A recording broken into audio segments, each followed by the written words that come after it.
Online people on. I'm looking at the book. Yeah. Okay.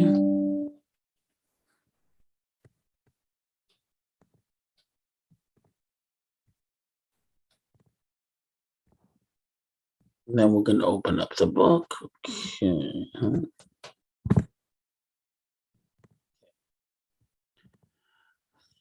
We're going to open up the book.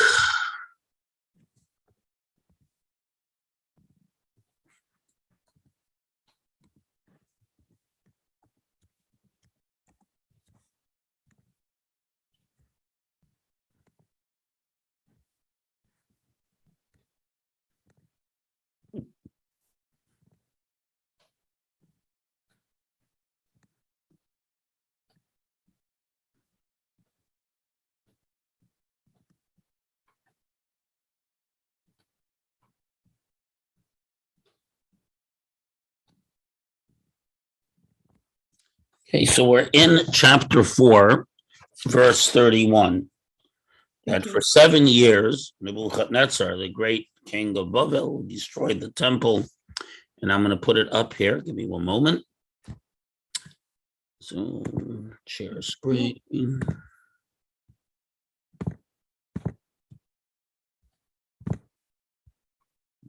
Okay.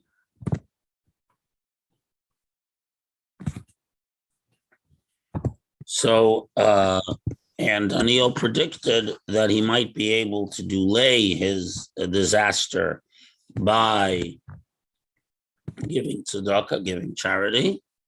And then for 7 years, Nebuchadnezzar was basically insane. He was living outside in the field, eating grass and completely losing his sense. Luxas Yomaya. And so this is in Aramaic, so I'm going to read the English too. At the end of days, I, Nebuchadnezzar, lift my eyes to heaven, and Umendoya, my intelligence, Allah Yosef, returned to me. Ula ila berachas, and I bless the one above, namely the one God. Ulechei alma, and to the life of he who lives forever. Shabcha v'hader stishal tod, I acknowledge that his rule is everlasting rule, and his kingdom is in every generation. So Nebuchadnezzar finally learns that he isn't God. And all the inhabitants of the earth, Koloch Hashivin, are as nothing, Ukemitzbei Oved Bechel Shemaya. And God does with the host of heaven and the inhabitants of the earth as he wills. No one can protest. I'm the mightiest king in the world, and God wanted me to walk on all fours and eat grass. I did. So at the time, my understanding was returned to me. Into the glory of my kingdom, I returned.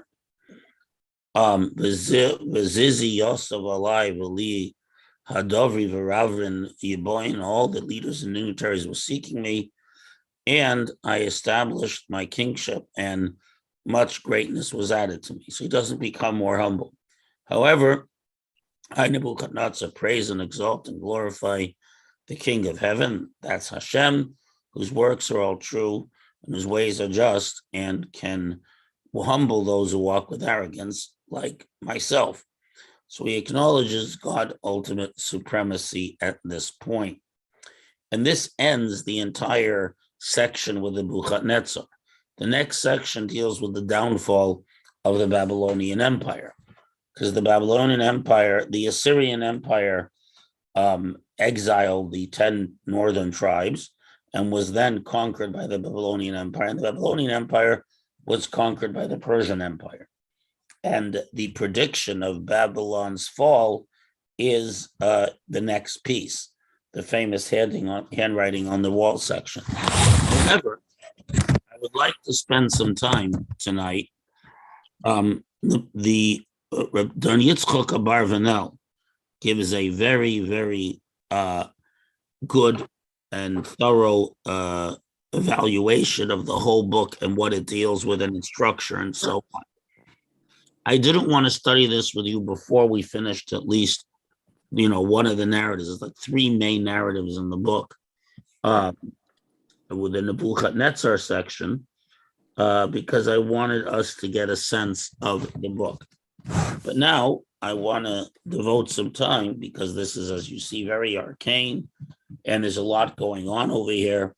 So I want to talk about the nature of the book as Don Yitzchak Abarbanel understands it. Could you tell, Rabbi, can you hear me? I can hear you perfectly, Rabbi Yossel. What Perek and we just finished Perek Daled, which ends the Nebuchadnezzar cycle. We're up to Perek Hey, but I'm now going to spend some time on the question of the nature of the book. Until you've learned a section of the book, now you've been through a third of the book, you have an idea of how it's structured, what language it's written in, what some of the characters are. So now I want to study a little bit some of the key points that Abarbanel sees in this book and its purpose. So the first question is, how is this book? What are the themes discussed in this book? So the first question is, how did these four great men, Daniel, Hananiah, Mishael, and Azariah, who remain loyal to their Judaism, how did they get to Bavel? Why are they in the king's palace? So they tell us the story. And we did that. The second question is, the second section of the book is about Nebuchadnezzar's first dream, which, as we know, goes till very, very deep in history, far, far beyond him. The third portion is about the fiery furnace, the idol that Nebuchadnezzar built, and the refusal of Hananiah, Mishael, and Azariah to worship it, and the miraculous salvation from the fire. The fourth section is the second dream about the tree, and how Nebuchadnezzar would be driven away from humanity and live exactly like a beast in the woods. And then he returned to his kingship. The fifth part of the book is what happened to Belshazzar and the handwriting on the wall and the destruction of his empire by the Persians.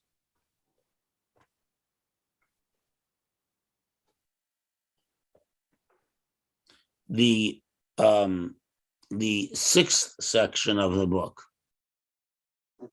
is about when Darius the Mede becomes the head of the Persian Empire, and Daniel's interaction with him. And then we have the sixth is about Daniel's elevation also in the Persian Empire. And then there's the famous story of Daniel in the lion's den.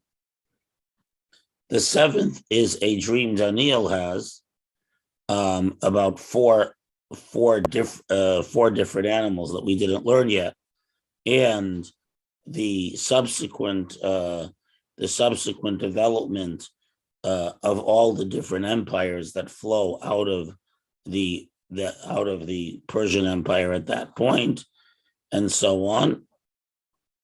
And and the 8th, the 9th, and 10th sections deal with the prophecies for the end of days that Daniel sees. Daniel, more than any other prophet, is specifically showing things about Arichet Yamin, about the end of days, the final redemption and final transformation of the world. So that is where the book is. So the first few parts are historical in the sense that they relate to events that actually happened with Daniel and his friends, and the interactions that they had with the kings who had these dreams. That actually but later Daniel has his own dreams.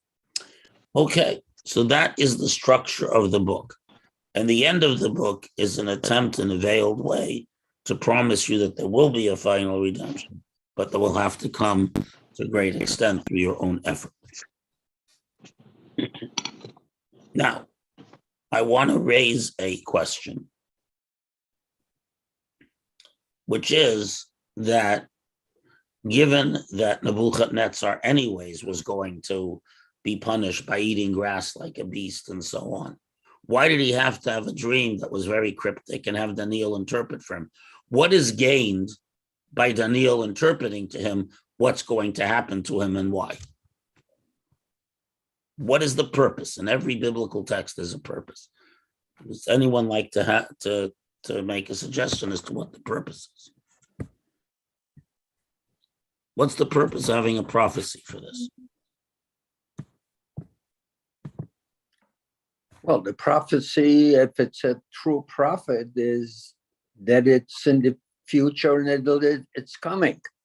Right, but why is it important? God could have simply made him, caused them to eat grass like an animal. Why does Nebuchadnezzar have to hear this beforehand?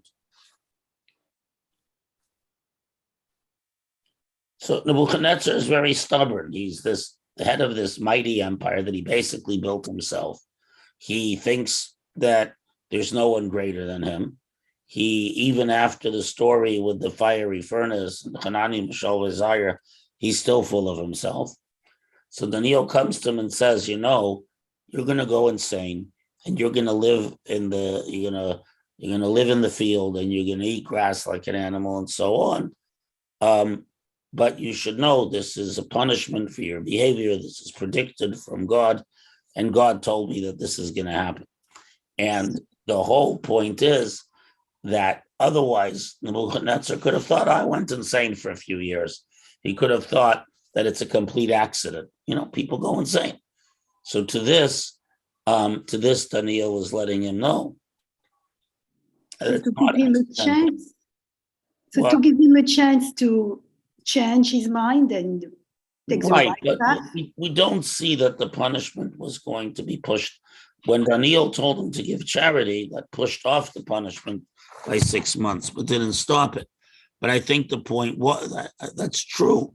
I don't know how much Nebuchadnezzar changed, but I do know that he was forced to acknowledge that God is the ultimate power in the universe. And the reason had he just had this episode of insanity and returned to normality, Nusai was crazy. But here, where Daniel says exactly what's going to happen to him and when it's going to happen to him, and that's clearly a prophecy, he has to acknowledge that everything comes from God and that God is the only power. So though he doesn't change his ego, he acknowledges that God is the only power, and he certainly ceases trying to convince the Jewish people to worship idols or do something different. So that why would he even need to? Why this whole story? I mean, he was a king. He was full of himself, but he still knew that he's going to die. He's not going to live forever. Right. So that in itself would have been enough to kind of put him in his place. So, I think he knew himself he wasn't going to live in it. He's right. So what did he think that he can accomplish in the years that I don't know how old he is at the time that we are discussing, but and considering the average life in those days, you wonder. We are talking about not too many years, actually. Now, I hear you. It's I think the point is that the prediction and the precise carrying out of this prediction demonstrates that this is coming directly from God and God's power and authority. Because you have to understand that a lot of the ancients, believe that there was an ultimate God. They just didn't believe the ultimate God who created the universe is involved with the world. The little gods take care of the world. So being forced to acknowledge that the great God who created the universe is also concerned with what people do and so on. Because if you have lots of little gods, so if a little god likes, you can get away with stuff. You can placate a little god with some sacrifices or something. When you're dealing with the big God, it's not so simple. So the very basic idea over here is that Nebuchadnezzar is forced to acknowledge that there is a God, one God, who has absolute power, because exactly what is predicted by a prophet of this God precisely happens. Is it in some ways like Paro and Yosef? Not exactly. Yes, I mean, there are multiple examples with the dream, but Paro didn't come to the table. It's a very good question. Paro did not come to the table with a lot of bad deeds. Nebuchadnezzar had conquered much of the world, had behaved badly, had destroyed God's temple, had killed many Jews, exiled them. So he came with a lot of bad baggage to the table. Pharaoh didn't come with any baggage at the time. So there's a difference. But instead of God simply killing Nebuchadnezzar like he does in other cases, God causes him to completely lose any human semblance and then restores him to his greatness. And as he says, he goes back to his full greatness.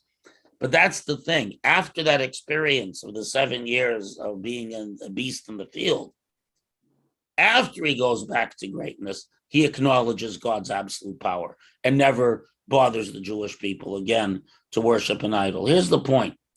In other words, what happened with Pharaoh? Every time that a plague ended, he went back to his old tricks. Mm-hmm. This time, Nebuchadnezzar learns his lesson. He understands God as the absolute power, and not losing his arrogance, he nevertheless acknowledges there's no greater power than God and that he is completely subordinate to him. And presumably this means that he doesn't, attempt to push the Jewish people into doing anything they shouldn't do anymore.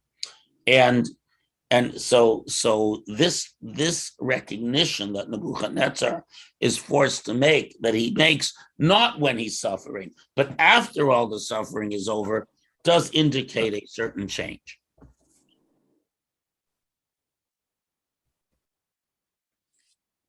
I would also point out that Nebuchadnezzar's temporary insanity is the 7-year interregnum where he was not available is not referenced in any other source.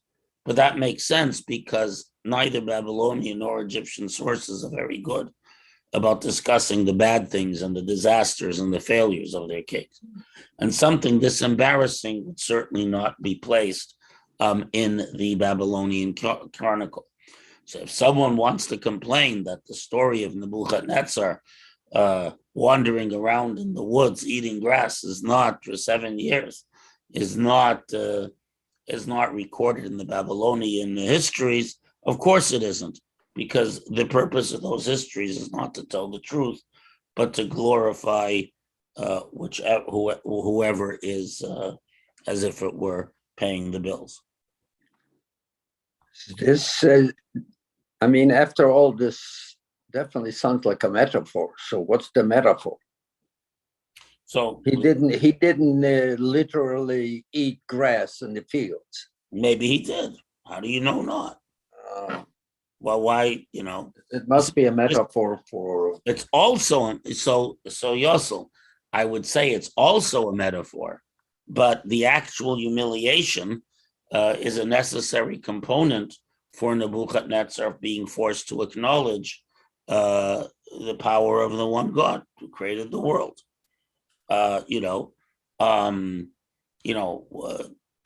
he, what kind of grass did he eat? What exactly does this mean? But he certainly was out of his mind and did not behave in a human manner and did not eat and sleep and so on as human beings do. So what does Abarbanel, how does he comment on something like this? How does he describe it? That is not only, and this is not only a very good question, it is what I wanted to do next. Okay, now, give me a moment, because it's very long and I have to find this.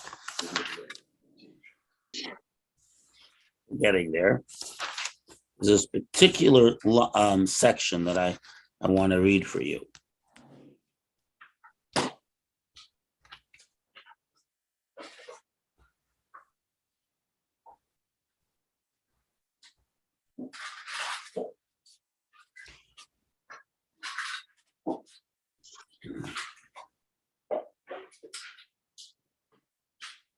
Okay.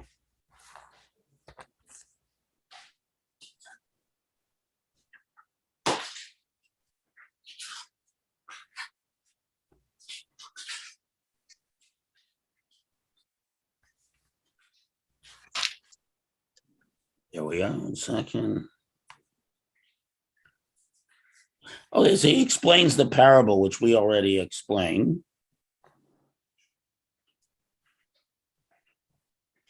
And by the way, 7 times, 7 could be 7 weeks, 7 months. It's not clear that it was necessarily 7 years, because it just says 7 times. So it could be 7 of any type of cycle.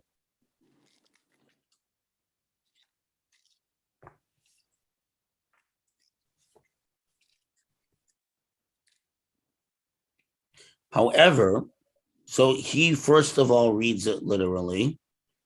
And after he reads it literally, he then says that there is, whether a metaphor or a lesson or a pattern. So here's the deal. The human being, so Abarbanel says as follows: a human being is not an angel. In other words, he doesn't have the pure spiritual vision of an angel, of a purely spiritual being, but he also has far more understanding than animals that don't speak. Now, what was Nebuchadnezzar's big thing? What is he always trying to do with these idols and so on? Nebuchadnezzar wants to be a demigod. He wants to be a godly figure, at least an angelic figure. He wants to be greater than all people and wants everyone to worship him. So Hashem basically tells him like this. Abarbanel is very interesting, actually. He says to him like this: look, I gave you power. I gave you the ability to attain greatness. You're using you're using your human abilities to declare yourself a god or a demigod. So what I'm going to do is, since you used your human capacities to accomplish things and then claim greatness, I'm going to take away those human capacities. So you will not be able to communicate. You will not be able to influence anyone or anything, like an animal that does not speak. And so I think what Abarbanel is saying over here is that when a person misuses the gifts God gives them, God tells them, what point of you having all these gifts for? You're not doing anything good with them. So Nebuchadnezzar learns that all his skills and talents and so on have been given to him by God. And God could take them away to the point where he doesn't have the most basic human talent that even the simplest peasant has, which is to walk on 2 feet and to communicate and to speak. And I think this is not just a big deal for Nebuchadnezzar, this is a very big idea that Daniel is telling us, because we often imagine that the effort and talent we put into something is the cause of the success or lack thereof. And what Nebuchadnezzar is being told, that the human capacities, whether you're Nebuchadnezzar or a simple peasant or anything in between, those human capacities are A, a gift from Hashem, and B, only succeed in their endeavor to the extent that God allows them to. So if you took your human capacity your very great human capacity, and you're basically telling yourself and everyone that you're a god, that you are the author of your destiny, I'll show you don't even have control of being able to live like the simplest human being. I'm going to completely remove all your human skills and abilities from you because it is the misapprehension of what a human being can actually accomplish that causes you to reach this state of arrogance and denial that you did. So obviously, as propos of what Joe said, it's entirely possible that this goal could be achieved in some dehumanizing way that isn't precisely, that it's a parable. But either way, it makes no difference, because the point is that Nebuchadnezzar had everything he boasted about, all his capacities taken away from him. And without that which God gave him, he had nothing. They sent him to the barn. Now,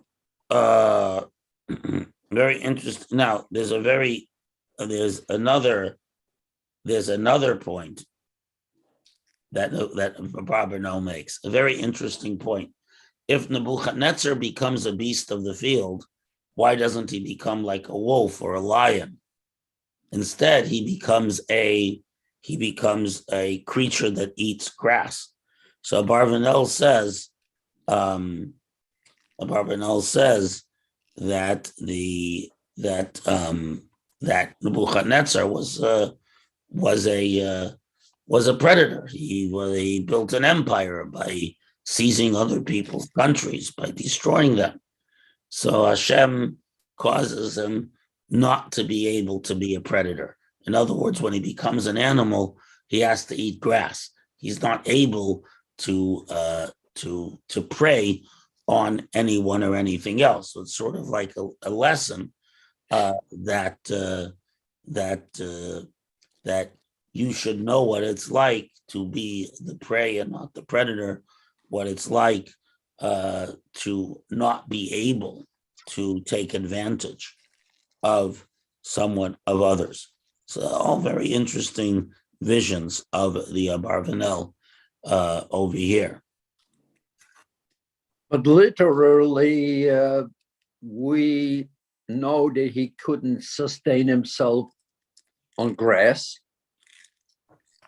He would have had to grow another stomach.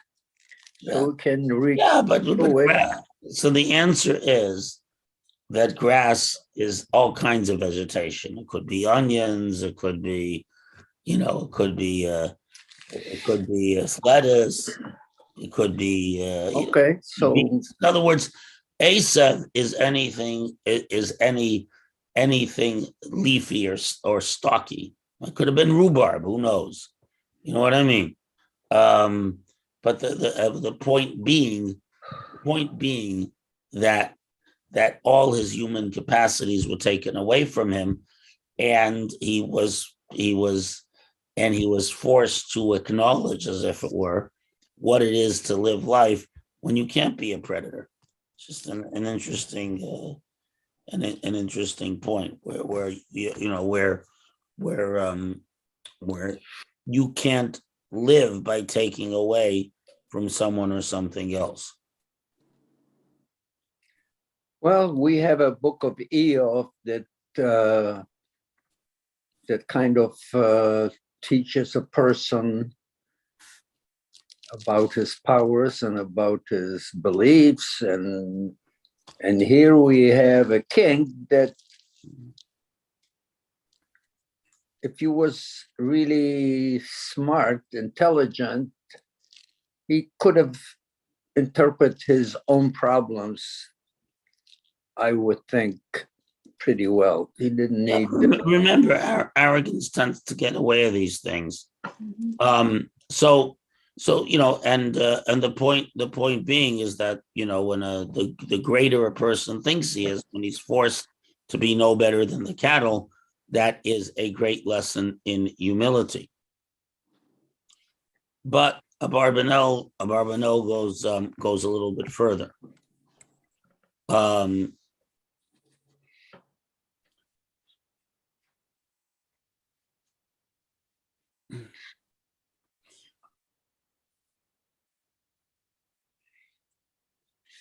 Now, one of the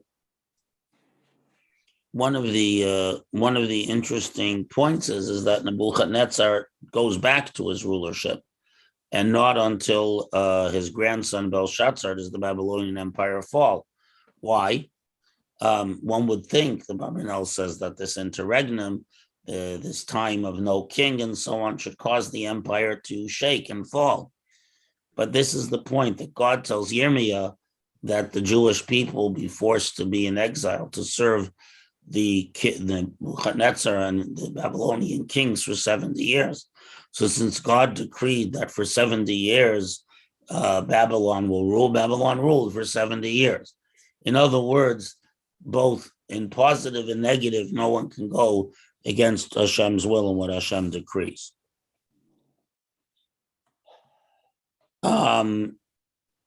Now, there is a very interesting question. Why did Nebuchadnezzar write a letter about this to everyone? Right? From verse 30 on, from verse 31, you see that Nebuchadnezzar is declaring something. He's writing a letter, and I'll show you where it is. In which parak? In the same parak or at the beginning, chapter 4. I, Nebuchadnezzar, was tranquil in my house, right? He's telling this whole story after it's over, right? And at the end of days, I raised my eyes, my understanding was restored to me. Nebuchadnezzar is talking to someone. He seems to be talking to his advisors, maybe to his kingdom. Why did he tell everyone this? Why did he share this? Why didn't he suppress this?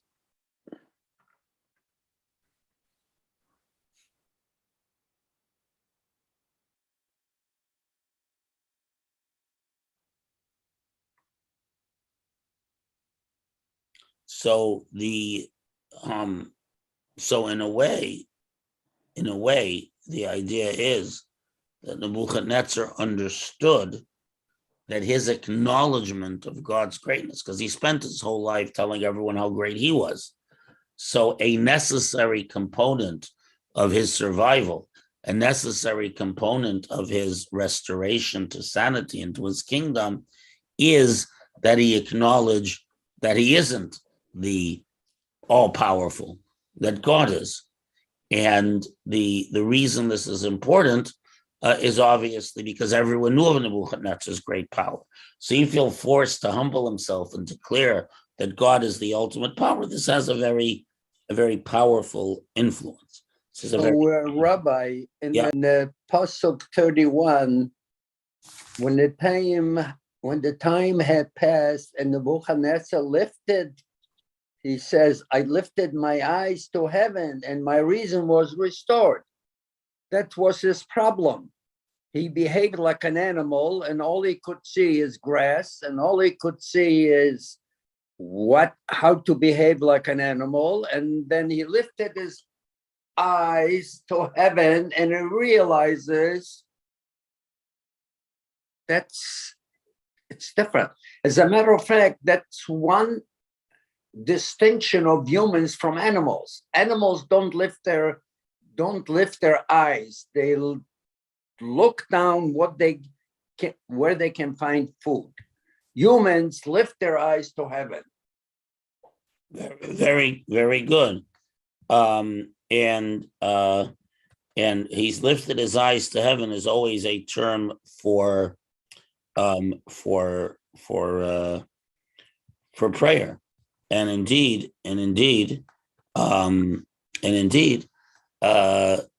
he acknowledges, once his sense returns to him, he acknowledges his God power and prays to God to help him.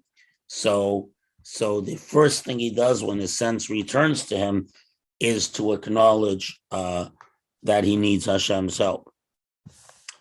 Now there's and I mentioned that the Ibn Ezra, you asked whether this was a metaphor or not. He describes one of the princes who lived with the wild animals for many years until someone found him and restored him. However,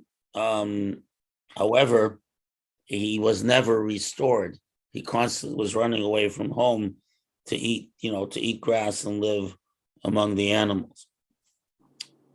But at any rate, the argument is that he lifted, as you said, Joe, he lifted his eyes to heaven, that he wasn't yet free from this terrible state, but he acknowledged that he needed God's help to get out of it.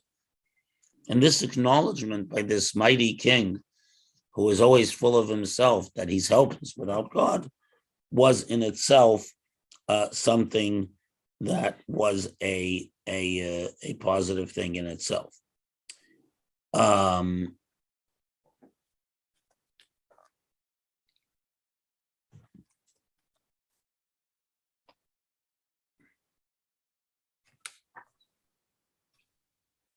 Now there is one more point of the in the Abarbanel that's interesting.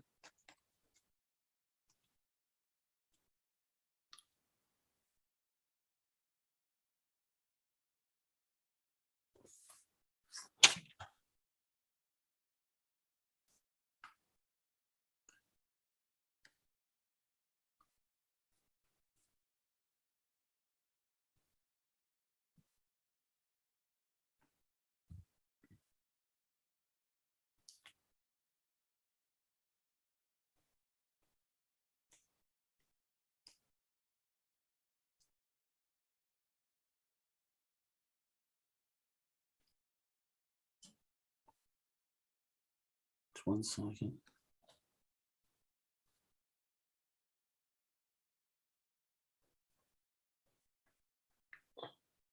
Just 1 minute. Small letters, I have to find it.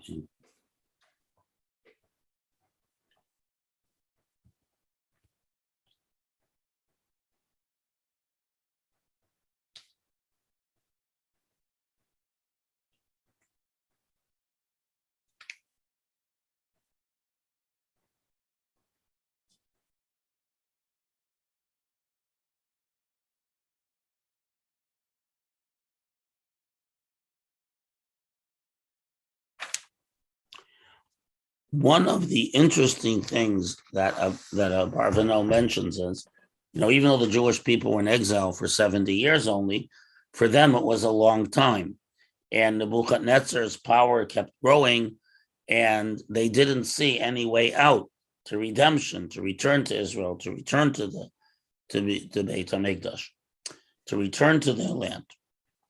So the fact that Nebuchadnezzar was humble, and he was humbled precisely as the prophet was told by Hashem's prophecy, and exactly as Daniel said, gave hope to the Jewish people, said Abarbanel, because they say, look, if such a major king was completely humbled and affected by this prophecy, so it follows that God's other prophecies will be fulfilled too. And therefore God's prophecy that after 70 years, will return to our land must be true, because we see that the prophets are right, even when they predict highly unlikely things that affect the greatest and mightiest people in the world.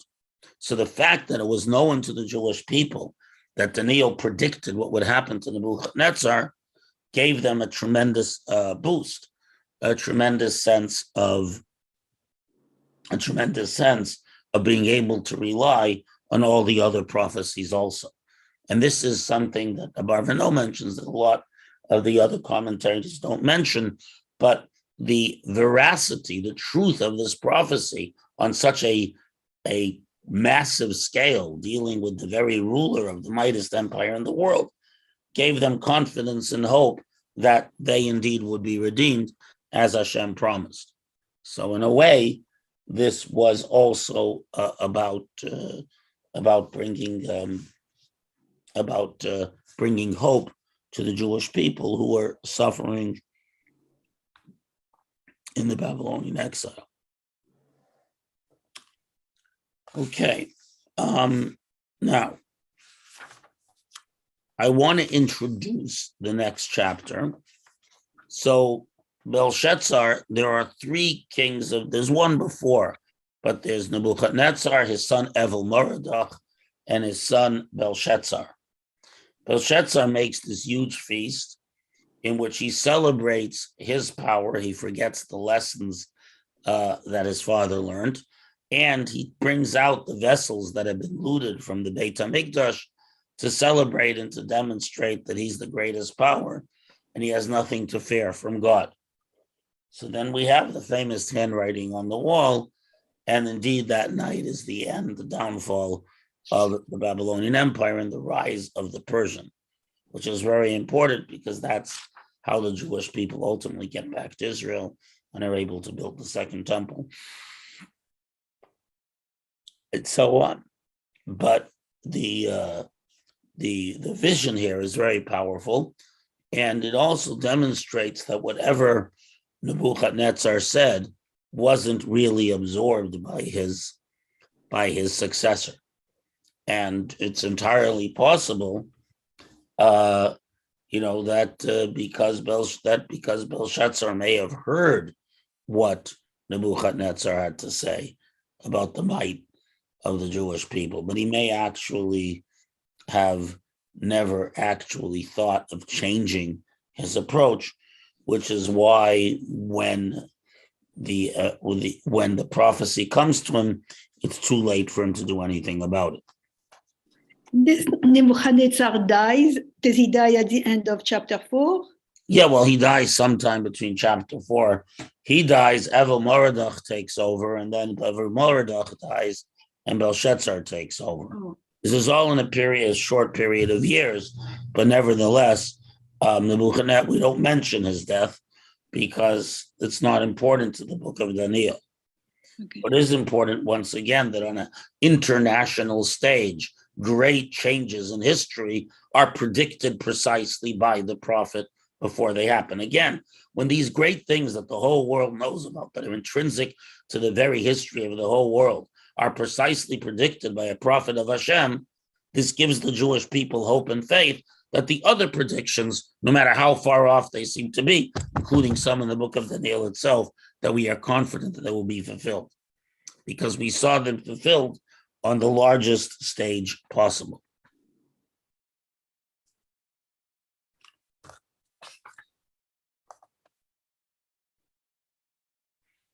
And indeed, had Belshazzar been humble, had Belshazzar taken his grandfather's words to heart, that no matter how great you are, God is the ultimate power, he would not have profaned the vessels of the temple and specifically sought to demonstrate that he has nothing to fear from the God of Israel, whose holy vessels he profaned. And it's quite explicit in this text that this is what happened.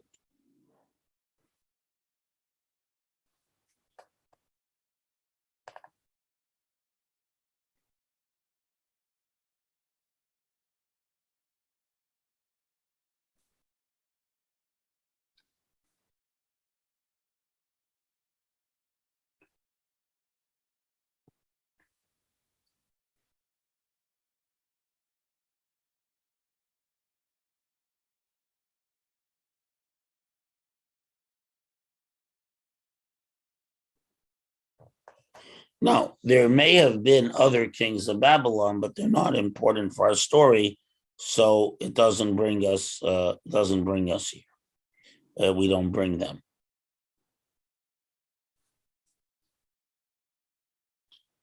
Okay.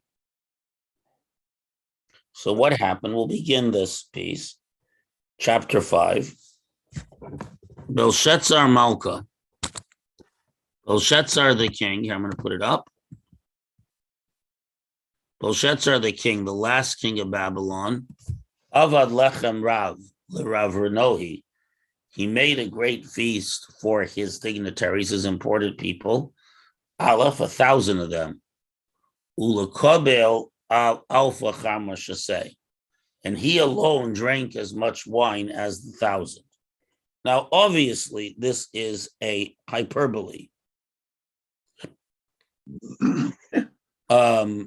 And this translation, by the way, not everyone translate this way.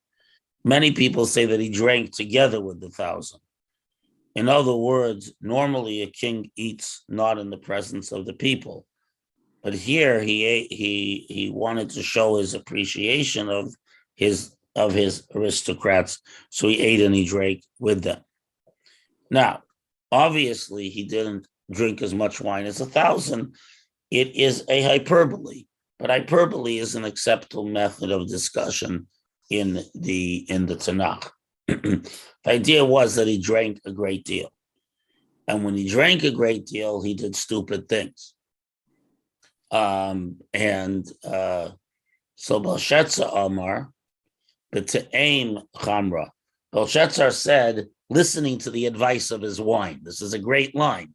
He listened to his, to his wine, because after everything Nebuchadnezzar went through and all the miracles that he saw, and Nebuchadnezzar, his grandfather's acknowledgement of God's power, to mess around with the God of Israel was a really stupid idea. But he allowed his wine. So the question is, why do we hold Belshazzar wicked and responsible for what he did when he was drunk? And the answer is, it says, Nichnas yayin yotza sod. When the wine goes in, the secrets come out. In other words, a drunken person usually doesn't act different from who they are. They allow out things that they usually suppress.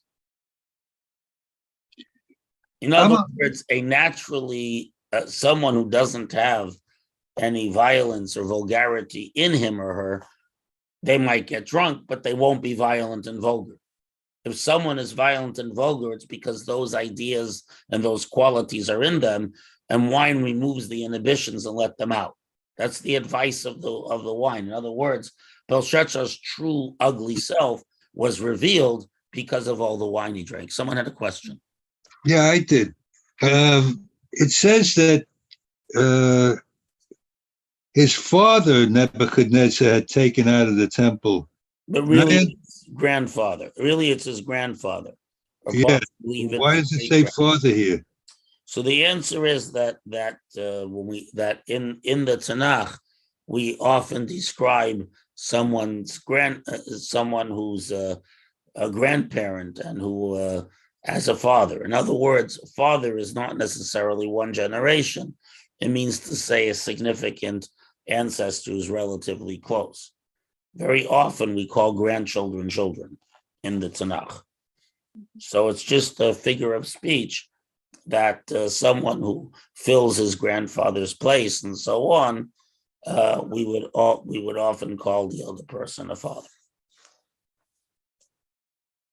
Grandchildren are often called children in the Bible, for example. Okay.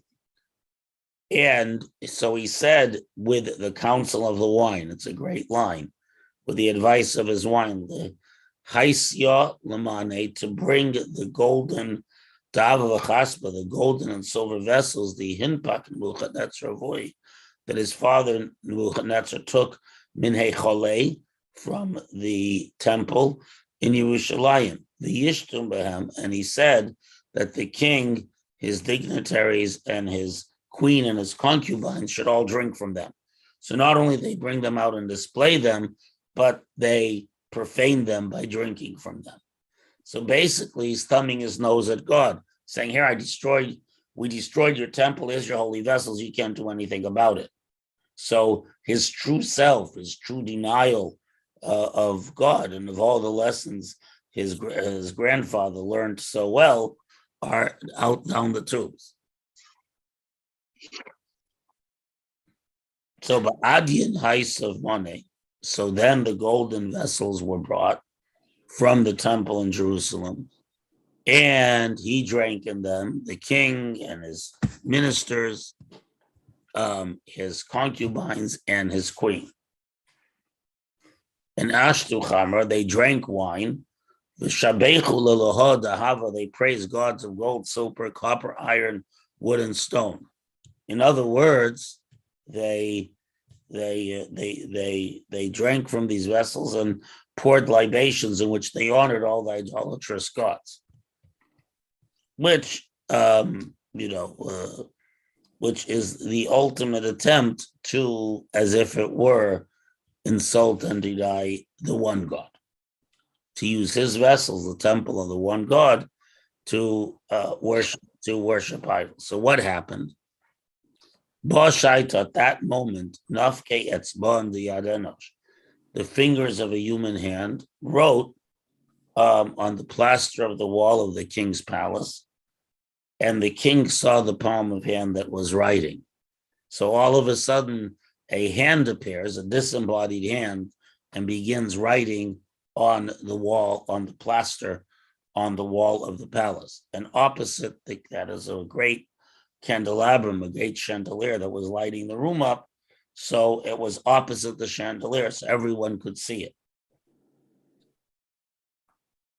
The problem was he couldn't figure out what was written because it was written in a strange pattern.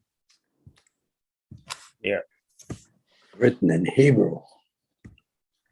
Well, actually, it's Aramaic. Same thing. No, Aramaic and Hebrew are two different languages. Don't you notice we're reading a very different language from Hebrew? Yeah, I know, but they come from the same time. There's a lot of commonality between the two languages. Sure, there is. No, that's sure. They just use both of them interchanging here and there. There's so many Hebrew words that come from Aramaic. Of course. Somewhere, I don't remember now where. What was that? Yeah. So there was a pattern. Let me see if I can find it.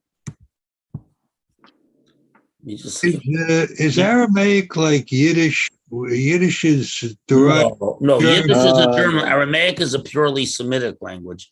Yiddish is a German language with some Hebrew thrown. No, I mean, is it like Yiddish in the fact that they took an extant language at that time and attached Hebrew letters to it? No, Aramaic develops at the same time as the Hebrew of the time. Aramaic is a very ancient language. It's its own language. Aramaic was the English of the ancient world. At least west of the Euphrates, the whole Middle East spoke Aramaic. Aramaic was the standard language, the lingua franca of that whole region. That's what people communicated in and so on. Even the Persian kings, when they wrote to those west of the Euphrates, they used not Persian, but Aramaic. So it's its own language. And it's a separate Semitic language that isn't necessarily part of another. And how come it uses Hebrew letters? Oh, because it always used Hebrew letters. All the Semitic languages use a similar alphabet. Arabic looks squiggly, but most of the letters are the same. All Semitic languages use similar alphabets.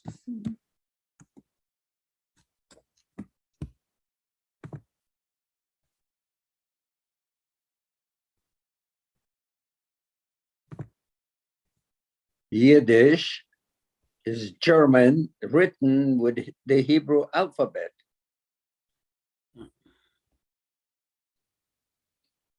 Simple.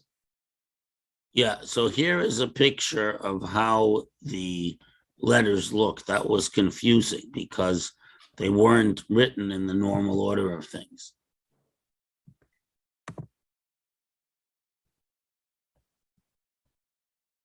Find it for you.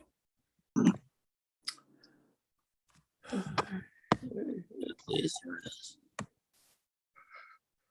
Here. Where did my picture go? Where did my picture go? 1 minute. Spirit knowledge. Mona Tekel of Sodom. Well, By the way, here's how it probably looked. Because it was probably in the old Hebrew and Aramaic alphabet.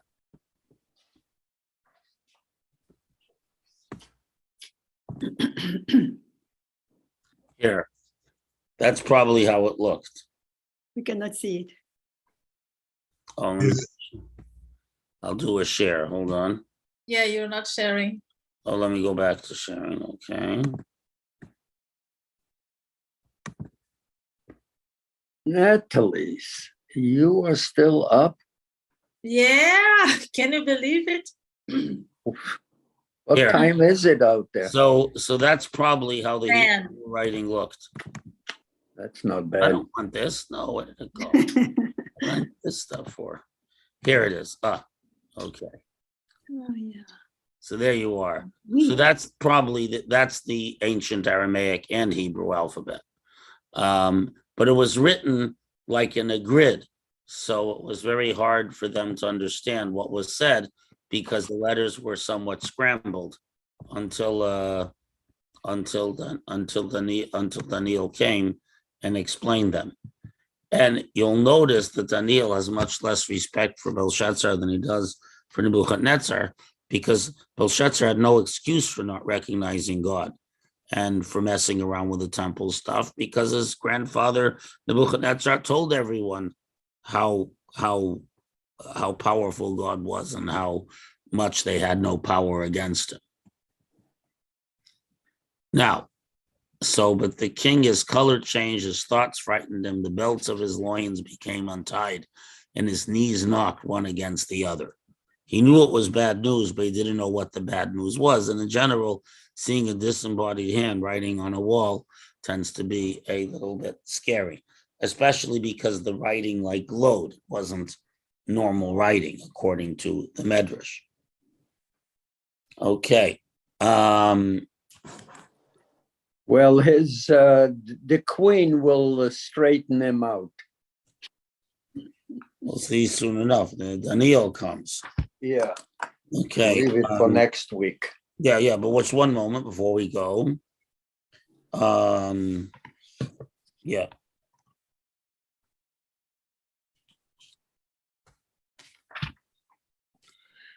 One second.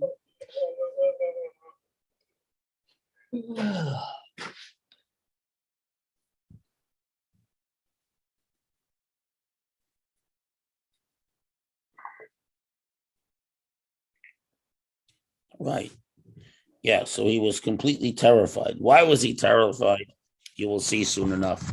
Okay, everyone. We'll meet next week again. Thank you for joining us. Thank you, Rabbi. Laila Tov. Erev Tov, everyone. Take care. Thank you. Take care. Sei gesund.